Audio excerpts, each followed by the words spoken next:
দাড়ি কাটে নৌকে চড়ে পালাছে, এরা জীবন দিয়েছে তো নৌকে ছাড়েনি। এই দিক দিয়ে এরা ভালো মানুষ। আর একজনের শরীরই চলে না, ঠাট্টা করে বলতো খেলা হবে। এই লোকটার দেখার খুব ইচ্ছে আছে, কোথায় এই মালটা আছে কই, খুঁজে পাওয়া যাচ্ছে না।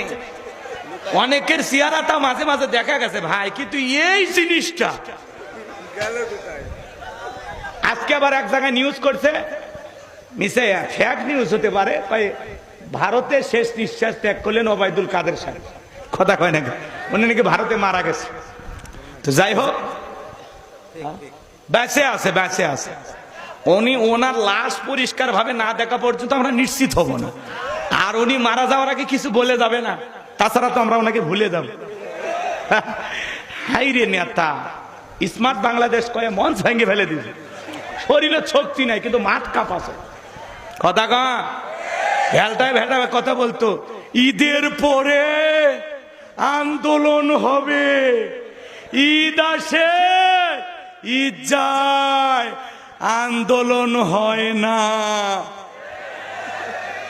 আছে না? না, এত উন্নয়নে জ্বালা জ্বালা, অন্তর জ্বালা আছে। কি মাল গো, কথা কয় না গে। বাংলাদেশের অর্ধেক টাকা এর কাছে আছে, খালি ধরিবের পারলে কাম। কথা কয় না গে। হ্যাঁ, অর্ধেক টাকা। রাস্তাঘাট কে করছে, সেতু মন্ত্রী কে ছিল, তার মানে কি বুঝলেন? অর্ধেক টাকা আছে, অর্ধেক টাকা। কথা কয় না কে। এই টাকা যদি ফেরত আনতে পারেন, ওই রকম 200 পদ্মা সেতু বানাতে পারবেন। 200 দরকার আছে না নাই তাহলে? আর দুনিয়ার আদালতে যদি এই টাকাটা ফেরত না দেয়, আল্লাহর আদালতে অবশ্যই বিচার হবে, সেদিন সবাই দেখবো। হুজুরের কথা মিথ্যা হবে না, টেনশন নাই, সবাই দেখবো ইনশাআল্লাহ। বিচার আল্লাহর আদালতে একদিন হবে। কথা কোন ঠিক কি না?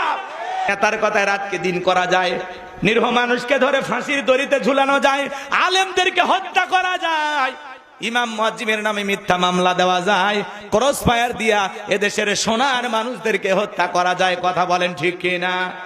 কারণ নেতা বলেছে তুমি আমার লোক।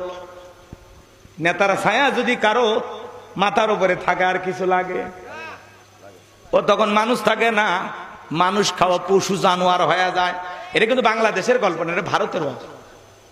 এই দেশের নেতারা ভালো, সব আল্লাহর ওলি, তাহাজ্জুদ পড়ে।